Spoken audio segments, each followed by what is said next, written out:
What's up, guys? NepentheZ here, and welcome back to another episode of The Road to Glory. Belfast boy, thank you for the 100 embers, dude. Today is rewards day. Today is the day that I get my very first monster red inform. I think it's fair to notice that although my pack luck last year was very, very good, over the course of the 4 years that red informs have been involved, I've never hit a massive red card. Everybody else has. Hazard, Ronaldo's, Messi's, all sorts. Me personally, I've never ever had a monster inform, a monster red. And so today is going to be that day that I hit my first big red inform. We, of course, are going to be taking tradable division rivals rewards. I'm still in Division 4. I think I was in Division 5 here, and I'm in Division 4 now. So 2 Jumbo Premium Gold packs, a rare players pack, and a mega pack. And then we get our FUT Champions rewards. Gold 2, 18 and 4. A weird time to stop. I won't even lie. You know, people go, why not 20? Why not just go to 20? Why not 18? You know, why not just stay at 18? Here we go with our first red inform. EA. Come on, man. Show me that Messi.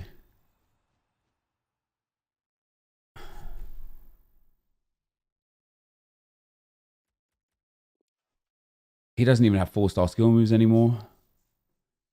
This is not a bad card, though. A shadow on him, he'd be good. Fits my team. Here, oh, he's got the same, yeah. All right. So, Kappa will be our first. Please, EA, man. Please, don't get me hyped up for nothing. Don't get me hyped up for nothing. What's even the point of playing this game? Genuinely, what's the point of even playing this game? He's trash. He's trash. 6'4", 92 diving, 93 handling, 94 reflexes, 92 positioning with no chem style. That's not too bad. Dessers is trash. Deutsch is trash. This is trash. I'm going to take Foster. Now, it's gold 2, right, at the end of the day. So, how mad can you really be, right? But also, what the hell is that? That's what, like, even if I got gold 1, it wouldn't have made any difference. Like, it's the same. It's all the same. Let's get into our packs, though. We'll start with a rare gold pack because this pack is bad. I'm feeling something big here today, guys. I'm feeling like, here we go. We've got a border of walkout. I'm feeling like our pack luck's going to be big. We've got a walkout from the rare gold pack. Come on, Spain. Never mind. Just kidding. Cam. Isco, yeah, see. But an 86 is still an 86. That's not the worst in the world. What else we got here? Nothing too major. We'll discard all of that. Rafinha, Nakajima, and Isco. I assume 86s are about 10, maybe 11k right now. 2 Jumbo Premium Gold packs, 2 rare Mega packs, a Mega pack, and a rare Players pack. And this will determine whether or not it was worth it. So here we go. We get another pack. Nothing in this. Yeah, I mean, you got to factor in why you play this game. Had I gone to gold 1, maybe I would have hit a different red. But I think I'm right in saying that gold 1 is the same number of picks from the same number of picks. So it's 2 from 4, I believe, right? At which point going gold 1 wouldn't have made any difference. Maybe getting to elite. Oh, we got a border of walkout here. Maybe getting to elite would have been a bit different because we would have got a 3rd pick. French board. Come on, centre back. Digne. Oh, it's the first time I packed him. Digne. Isn't it? Oh, is it 5 picks from gold 1? Well, Digne. There you go. So we packed an icon. That's pretty cool. Oh, Catalyst Chem Style. That's like, what, 4k, 4.5k? Hell yeah. That's the best thing we packed so far, which is quite sad, isn't it? These guys can go. That can go into the club. And then we'll open up our Mega pack. Is this going to be the worst set of rewards in the history of rewards? Or are we going to get something? We've got another board here. It's an inform. It's Barella. Hey, what is he, 83? Gold 1 is 4 picks. Hey, that's not bad. An 83. I mean, he's only like 12k, but we'll stick him into the club. Oh, doesn't this guy perfect link to the left wing, the left mid? Yeah, so gold 1 is the same amount of picks. So there you go. Wouldn't really helped me all that much. We can get rid of those. French kit. Oh, the French kit might sell. Guardado maybe sells as well. Nope. Not even 800 coins for an 81 rated. Zinchenko, maybe he sells. Nope. 650 coins for him. Might as well discard. And that leaves us with the 3 big packs, 2 rare mega packs, 1 rare players pack before we get into some gameplay from today. We have got a border or walkout again. It's not a walkout. We have got 1 walkout in Isco, Brazil. Come on, be Fabinho. Centre back. Marquinhos. Oh, Felipe. Come on. I know we got... did we get anything last week? I don't think we got anything last week. It was the week before that we got Salah, wasn't it? What else have we got in here? Some good position modifiers there. Not too bad. Lots of duplicates here. So Felipe... looks like he's about 5.5k. Nope, not even. Maybe like 4.7, 4.2 on bid. Let's drop him up at 4.5 and get those coins for him. Munir's like, what, 2k? Yeah, 2k on bid. So we'll drop him down and get rid of him. Ruben Diaz, I can't imagine is selling. Yeah, he's 650. None of these guys are going to sell either. So all of these guys can go. And we go into the next rare mega pack. EA, we're going to get something nice here. Some big walkout, an icon, something like that. We have got another border or walkout. It's a walkout. Come on. Spain. Okay, never mind. Goalkeeper. David De Gea again. That's the 3rd time we've packed him on this account. He's not worth like crazy amounts, but it's better than nothing. What's that, like 40k? Oh, Luis Alberto in there as well. Pulisic in there. That can go. What else we got in here? Fitness card. Oh, centre forward. Wow, what a pack! 2 centre forwards cam cards. Can you believe it? That's like 10k right there. That's genuinely some of the best stuff that you can get. That's actually a pretty intense pack. Yeah, David De Gea is not bad. Wait, what was he? 37? Yeah, something like that. That's not bad at all, David De Gea. Mario Fernandez, not even selling for 700. Ljajic won't, he won't, and he won't. Our consumables have been the highlight so far. We've had some really good consumables. And then last but not least, before we get into some gameplay, guys, we've got a rare players pack. Can we please get an icon, EA? I feel like I deserve an icon. It's a border or walkout. It's not. Oh my God.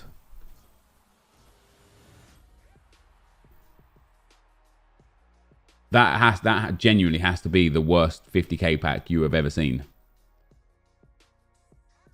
It's an 80 rated from a 50k pack. 2 80s, 2 79s. That is a discard pack. For a 50k pack. That is outrageous. He doesn't sell. He doesn't sell. He doesn't sell. No, not even 650. Not even on bid. These guys don't even sell on bid. That's how dead these are as cards. They don't even sell on bid. And again, it brings me right back around, not to draft per se. We're not talking necessarily about playing draft here, but it brings me right back around as to why do we play this game? Because if we play this game for the fear of missing out and for rewards, that is your typical reward set. That is what your typical person will get. Absolutely nothing, right? It's not worth stressing to the next rank or anything. It's worth playing until you're not enjoying it and then just stopping. It's genuinely, we're going to still make a load of coins from flipping consumables and trading in general. We're still going to play this weekend league. I don't know what team I'm going to play with this weekend league. I was hoping to get Messi, but I guess that's out the window. But yeah, that's my rewards, guys. We're now going to get into some gameplay from rivals towards completing the icon swaps. If I go all out today, I can complete it. We've got to do European Cup and Samba Squad, which we'll do together. We've got to do La Liga, which I'll start doing today. So I can finish online today, no question about it. It's the intense amount of offline games that will determine whether or not I have Ian Wright for the FUT Champs tomorrow or not, basically. I want to do Mbabu as well before he expires too. But yeah, so that's where we're at, guys. Let's get into some gameplay. Before we get into the gameplay, guys, we're going to do a FUT Champs Premium Upgrade Pack for the content. Because why not, right? I'm trading in... Now, I looked at the price of Grimaldo. Because, you know, you look at him, you think, wow, an 85 rated red card. Like, that's pretty sick. First of all, we've only played one game since we've had him. Second of all, he's only like 15k, right? He's only 15k on the market. So if we want him again, we could just go and buy him. Like, most of these informs are worthless. Some of them aren't. Ducouré is worth a little bit, but we've got to throw one expensive one in there. This goes against my better judgment, and we're probably going to get let down here. But stream wants to see it. I know you guys want to see it. And so we're going to do it. We're going to get rid of that team. And we're just going to hope, man. We got 3 options of an 86 plus. EA, please. Mbappe or Messi. Okay, so we get either Lukaku, Verratti, or Saul. That's pretty good, though, isn't it? That's pretty good. How much are these players worth? Saul's like what, 30k, if that. 42k. He's actually not too bad. I do need a first owner La Liga as well. Verratti is 30k, and then Lukaku, Romelu Lukaku coming in at 22k. Nice, man. So there you go. Was it worth it? No. Do I care? Really, no. I'm invigorated to I'll take Saul out of that. He will actually go into our La Liga squad for today's for sorting out some games for today. I'm not really too fussed because I won't miss those cards. I won't be sitting there tomorrow pining for a Doucouré or for a Grimaldo, because if I need them, I'll just go and buy them. So it's no big deal. You know, I kept Nainggolan because he's actually quite a good card. He's not even worth like crazy amounts either. And we kept who else did I keep? I kept Semedo because he obviously is like very valuable. But yeah, there you go. So now we will be getting into some gameplay.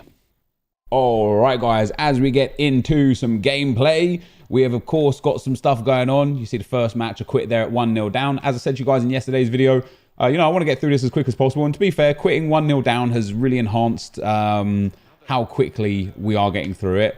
I've now done everything but the Samba and the UCL section, which we're going to do together. And I haven't done La Liga either. So I'm going to do La Liga today, being Thursday. Might start attacking the UCL and Samba stuff as well if I can get through La Liga quite quickly. And then it will just be the offline stuff, which I am not looking forward to. However, we don't have much time today. We've got some comments. First one is from Nikos. He says, your mood swings on FIFA 20 is something else, honestly. You're not wrong. On a day-to-day basis, sometimes like on a FIFA session to FIFA session basis, my mind goes through these mental gymnastics that is very hard to vocalize, and it's very hard to explain, and it's very hard to just I guess like literally just get out what I'm feeling and thinking at that time, because this game just creates that in me personally. Maybe some of you it's a bit more straightforward. For me, it's just different. Like I say, like some days, like I'll sit there and I'll think, do you know what? I'm just going to spam rivals today. I'm going to get so sick at this game. I'm going to get top 100 for the first time ever, or Elite 1 for the first time since it went from 40 games to 30 games.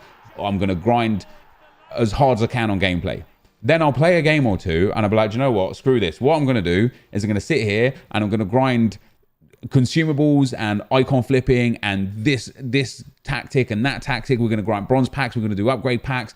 And I'm going to get so many coins that I'm going to build the best team so that I can just out-team people to get Elite 1. And then 10 minutes into opening bronze packs, I'm bored out my brain. So I'm like, do you know what? I'm just going to play draft, man. I'm just going to draft my way to all these sick packs. We're going to end up packing icon after icon. And then it's going to be a great time. And then I'll play and win a draft. And I'm like, what's the point of playing and winning a draft if I can't use these players? So I'll be like, do you know what? I'm going to do Rivals gameplay. I'm going to play Rivals till I'm blue in the face. I'm going to get so sick of this game. And that's like, I just keep going around in circles and circles and circles. And I just can't find where I'm at. I can't find where I'm at. So, yeah, you're not wrong, man. Like I even go through phases of all I'm going to do this year is bronze packs. I'm going to grind those. Open bronze packs, bronze packs, bronze packs, bronze packs.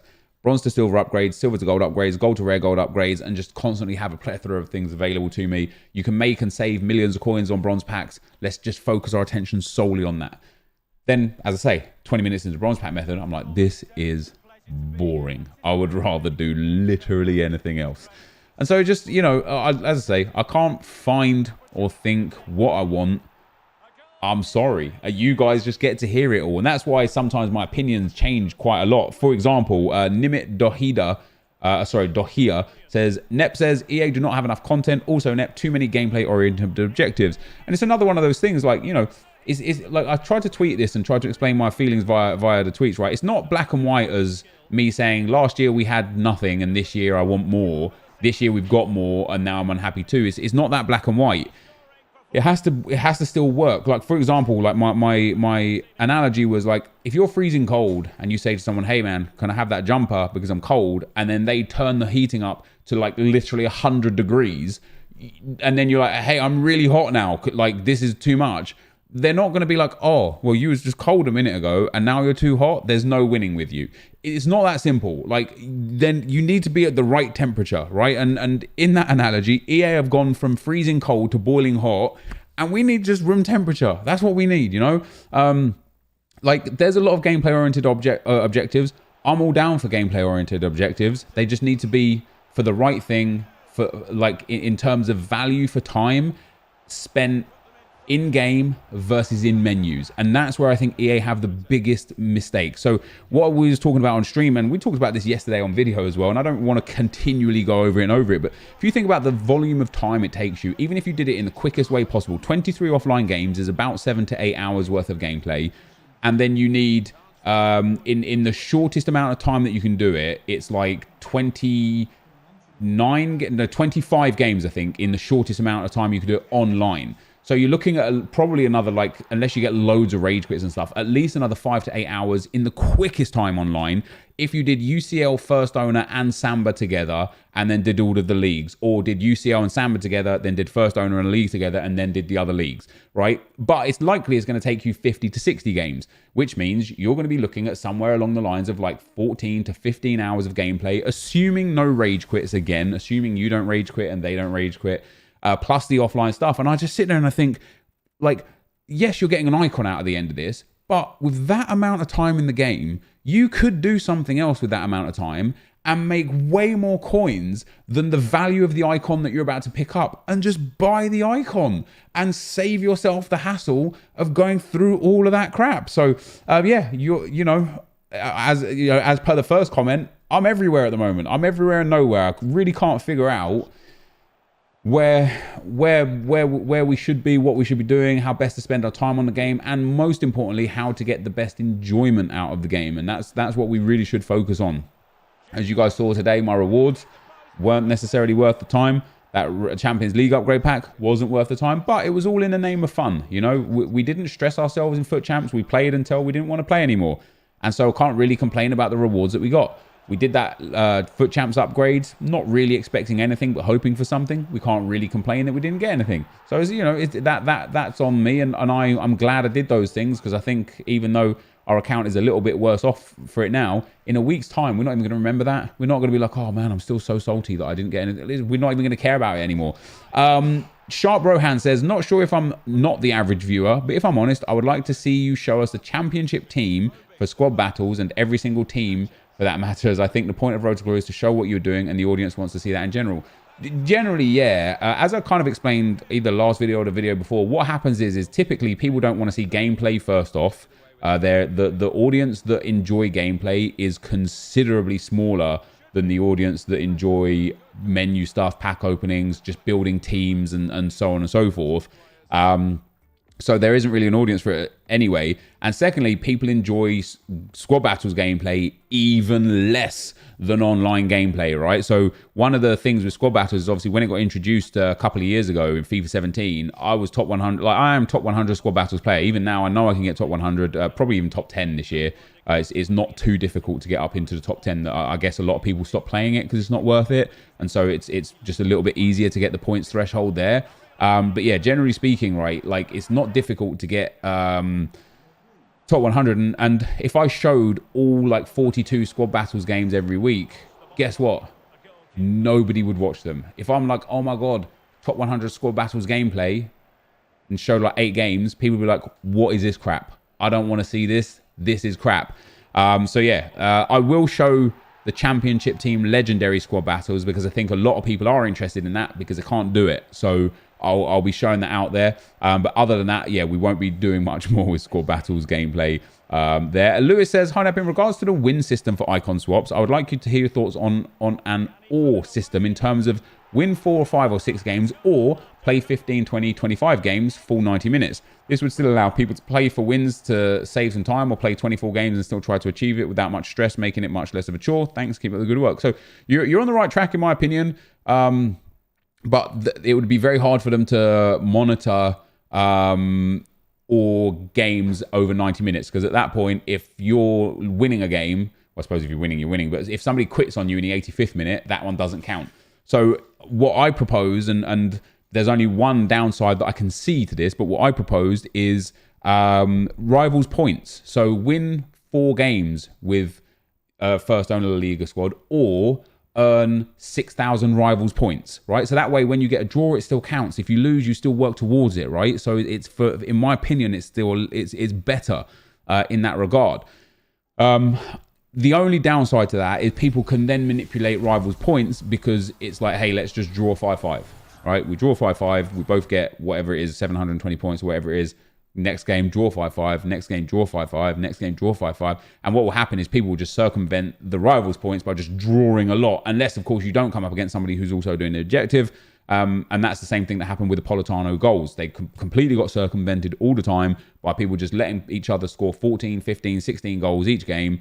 And that's where it went. So EA put in wins because it's the only way to make sure people just try their best in this game, which, like, EA want people to we're not going through it again. Anyway, the last comment is from Blake. He says, hey, Nep, first of all, love the content, been watching you for a long time now. He says, my question is, would you say your division rivals division helps determine your FUT Champs rank? I started out at Division 5 and I struggled when the game first came, as I didn't play FIFA at all last year. Now I'm used to the game. I've comfortably got to Division 2, slowly pushing to Division 1, but only managed to get Gold 1 every week in FUT Champs.